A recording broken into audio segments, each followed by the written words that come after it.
شب رات کے حوالے سے محققین و علماء کرام نے اس بات کو بیان کیا ہے. آخری جو فیصلہ ان کا فتویٰ وہ میں بیان کرتا ہوں تحفۃ الاحوذی میں، کہ عبادت کے حوالے سے اور روزہ رکھنے کے حوالے سے رات کی عبادت اور دن کا روزہ کسی بھی ضعیف ترین حدیث میں بھی بیان نہیں کیا گیا. رات کی عبادت اور اس کے دن کا روزہ یہ کسی بھی صحیح روایت کے اندر موجود نہیں ہے. حتیٰ کہ کسی ایسی روایت میں جس کی سند ہلکی کمزور ہو اس میں بھی نہیں، بلکہ ایسی باتیں زیادہ تر من گڑت ہیں.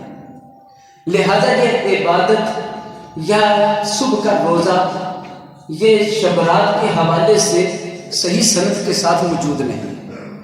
دوسری بات، شب رات کے حوالے سے صراط کے اندر مغفرت وغیرہ کی جو چند روایات ہیں ضعیف ہیں، لیکن بعض علماء یہ سمجھتے ہیں کہ اس رات اگر کوئی شخص بخشش مانگتا ہے یا اس رات تہجد پڑھ لیتا ہے اور یہ سمجھتے ہوئے کہ اللہ تعالیٰ آسمان دنیا پر آ کر بخشش فرماتے ہیں، تو تہجد کی فضیلت ہر رات ہے، اور ہر رات ہی اللہ تعالیٰ رات کو آسمان دنیا پر تشریف لاتے ہیں. کیسے لاتے ہیں؟ یہ اللہ کی شان کے لائق، جیسے ہے ویسے اللہ تعالیٰ آتے ہیں.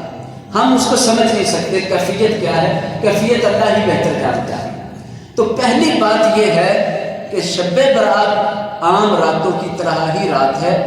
صحیح اسناد احادیث میں سے اس کا ثبوت اس طرح نہیں ملتا کہ اس کی کوئی رات کی خاص عبادت ہو اور اس کے دن کا کوئی روزہ ہو.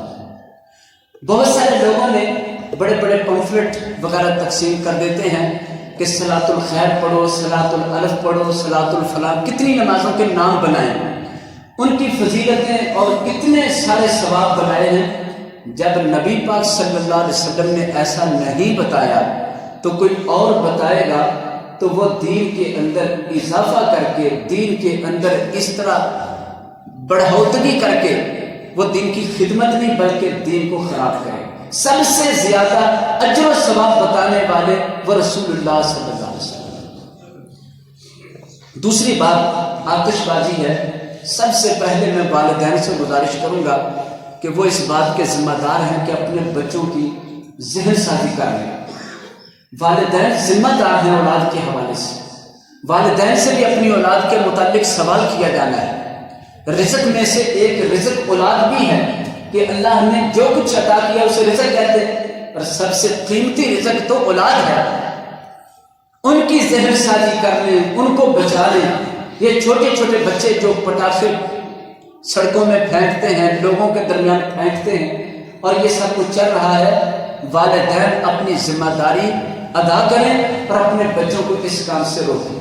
بچے تو بچے ہیں، بڑوں کی ذمہ داری ہے غلط کام سے روکیں، جہاں تک ہو سکتا منع کریں. دوسرے نمبر پر سب سے زیادہ مؤثر یہ ہوگا کہ جتنے دکاندار حضرات ہیں وہ اللہ سے ڈریں، اپنے رب اپنے مالک کے حکم کو سمجھیں. یہ فضول خرچی، یہ معاشرے کے لیے تباہی کا سامان، معاشرے کے لیے تکلیف کا سامان، وہ تھوڑے نفع کے لیے لا کر بیچ دیتے، معاشرے میں عام کر دیتے. جو چیز دکان پر نہیں آئے گی وہ آگے نہیں جائے گی. دکاندار اس بات کا ذمہ دار ہے. دکاندار جتنا کچھ بیچتا ہے جس سے اگر تکلیف پھیلتی ہے، وہ 50 بچے اس سے سامان لے کے جائیں، وہ 50 کو اپنا اپنا گناہ ہے، اس 50 کو سامان مہیا کرنے والے کو 50 کا گناہ. وہ دکاندار کتنا بڑا مجرم ہے. اگر حکومت نہیں اسے روک رہی، حکومت نے اسے پکڑتی، تو رب کی حکومت کا کوئی ڈر نہیں اسے. رب کی حاکمیت کو اس نے قبول نہیں کیا، لا الہ الا اللہ اس نے نہیں پڑھا، محمد الرسول اللہ صلی اللہ علیہ وسلم پڑھ کے غلام نہیں بنا. کس منہ سے وہ یہ کام کر رہا ہے؟ صرف چند روپے کے لیے، چند ٹکوں کے پیچھے. ورنہ یہ ذمہ داری ان لوگوں کی ہے کہ جن کو اللہ نے اختیار دیا ہے، ایسے بنانے والوں کو بند کریں، ایسی فیکٹریوں کو بند کریں اور ایسے آگے بیچنے والوں کو روکیں. معاشرے کے اندر برائی ختم ہو جاتی ہے. لیکن ہم دیکھتے ہیں کرسی کی دوڑ میں سب کو اپنے پیچھے ایسا چمٹایا ہے، معاشرہ سارا، قوم ساری تباہ ہو جائے، مر جائے، نقصان ہو جائے، ان کی فلاح و بہبود کا تو کوئی فکر نہیں، اپنی کرسی کی فکر ہے، اس کے لیے لڑ لڑ کے ہلکان ہو گئے۔ میرے دوستوں اور بھائیوں، ایک مومن وہ تو اللہ کی رضا چاہتا ہے، وہ تو اپنے اللہ کے حکم کا پابند ہوتا ہے۔ لہذا یہ دکاندار حضرات وہ اس پیغام کو سمجھیں، آپ ان دکاندار بھائیوں تک یہ پیغام پہنچائیں کہ وہ ایسی چیز نہ لائیں۔ یہ مارچ کا مہینہ ہے، اس میں جشن بہارا کے نام پر پتنگ بازی کی جاتی ہے، بسنت منائی جاتی ہے، انتہائی غیر شرعی عمل، غیر شرعی کھیل ہے۔ کھیل میں کتنوں کی جانیں گئی، کتنوں کی گردنیں کٹی ہیں۔ بہت سارے مفکرین وہ اسے قاتل کھیل کہتے ہیں، انسانیت کی قاتل ہے یہ کھیل۔ بچے چھتوں سے گرتے ہیں،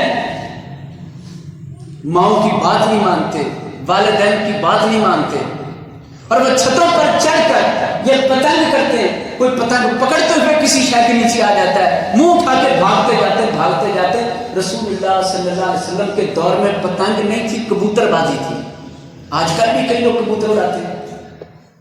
آپ صلی اللہ علیہ وسلم نے ایک شخص کو دیکھا، وہ بھاگا جا رہا منہ اوپر کو اٹھا کے۔ آپ نے دیکھا اوپر کیا شے ہے، کیونکہ بندہ جدھر چلتا منہ تو ادھر ہوتا ہے، اس کا منہ اوپر ہے اور بھاگا جا رہا ہے۔ آپ نے اوپر دیکھا تو دیکھا کہ اوپر ایک کبوتر ہے یا کبوتری ہے۔ آپ صلی اللہ علیہ وسلم فرمایا شیطان شیطان کے پیچھے۔ یہ الفاظ کتنے سخت ہیں۔ یہ شیطان ہے اور یہ جس طرح منہ اٹھا کے بھاگ رہا ہے، تو کیا پتنگ پکڑنے والے اس طرح نہیں بھاگتے؟ پتنگ اڑانے والا جو کچھ کرتا ہے، گرتا ہے نیچے، دوسری تیسری منزل سے گرتا ہے، کیا ان کا حال بالکل یہ نہیں کہ منہ کدھر ہے اور جہاں کدھر کو رہا ہوتا ہے؟ جو چیزیں نقصان دہ ہیں ان کے گناہ کے اندر دکاندار شامل ہے، تاجر شامل ہے۔ سگریٹ بیچنے والے بڑے شوق سے بیچتے ہیں۔ میرے بھائی، جمعے کے دن ہم دین سیکھنے آتے ہیں، اخلاقیات سیکھنے آتے ہیں، جمعے پڑھتے جانا اور ان چیزوں کو اپنے رب کی مرضی کے مطابق نہیں کرنا بڑا نقصان ہے۔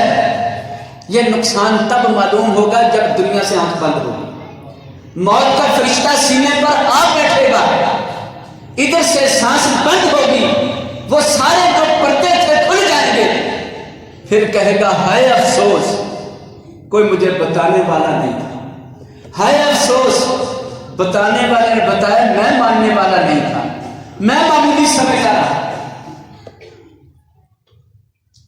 یہ سگریٹ بیچنے والے کتنا بڑا جرم کرتے ہیں۔ سگریٹ کی ڈبی پر لکھا ہے، لوگ مولویوں کی باتوں پر تو نہیں یقین کرتے کہ فتویٰ لگا دیں گے کہ فتویٰ ہے، حرام حلال پوچھنے لگ جاتے ہیں۔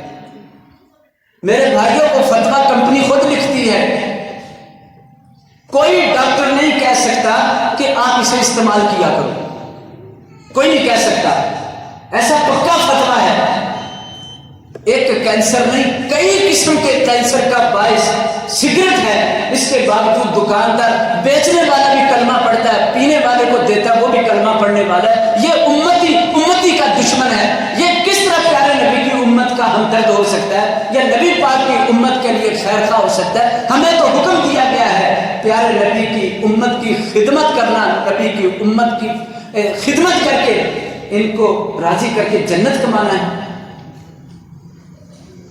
یہ انتہائی نقصان دہ چیزیں، ان سے تھوڑے تھوڑے پیسے کما کر لوگ سمجھتے ہیں ہم نے محل بنا لینا۔ ملنا وہ ہے جو نصیب میں ہے، اور نصیب انسان کے لیے کوشش کر کے حلال حاصل کرنے کی کوشش کرنے کا حکم ہے کہ آپ حلال ذرائع سے حاصل کرو۔ میرے دوستوں اور بھائی، سب سے پہلی ذمہ داری والدین کی ہے، وہ ان پٹاخوں سے اور ان آتش بازی کے سامان سے اللہ سے معافی مانگے، وہ یہ چیزیں نہ لینے دیں۔ اپنے بچوں کو سمجھائیں، یہی سمجھانے والی چیز ہے کہ ہم اللہ کے بندے ہیں، ہم شیطان والے نہیں، کیونکہ قرآن فرماتا ہے سورہ بنی اسرائیل میں فضول خرچی نہ کرو، فضول خرچی کرنے والے شیطان کے بھائی ہیں. ان المبذرین کانوا اخوان الشیاطین. یہ جملہ ہی سن لیا جائے تو میرا خیال ہے رب کا جملہ بڑا وزنی ہے، اللہ کا فتویٰ بڑا پکا ہے. فضول خرچی کرنے والے شیطان کے بھائی ہیں. کن کا بھائی بنایا جا رہا ہے؟ شیطان کے ساتھ ان کو برادر بنایا جا رہا ہے. اور وہ بندہ کہ میں مسلمان ہوں، میں بڑا پکا ہوں. یہ فضول خرچی اپنے اولادوں میں بند کرنی ہوگی. اور پھر جو اس چیز کو لا کر بیچتے ہیں وہ اللہ سے ڈر جائیں، معاشرے کی بد دعائیں نہ لیں، بوڑھوں کی بد دعائیں نہ لیں، بیماروں کی بد دعائیں نہ لیں، ہمسایوں کی بد دعائیں نہ لیں، وہ نمازیوں کی بد دعائیں نہ لیں، عورتوں کی بد دعائیں نہ لیں. بد دعائیں ملتی ہیں جب یہ لوگ ایسی حرکتیں کرتے ہیں تو بد دعاؤں کا اثر بڑی دور تک جاتا ہے.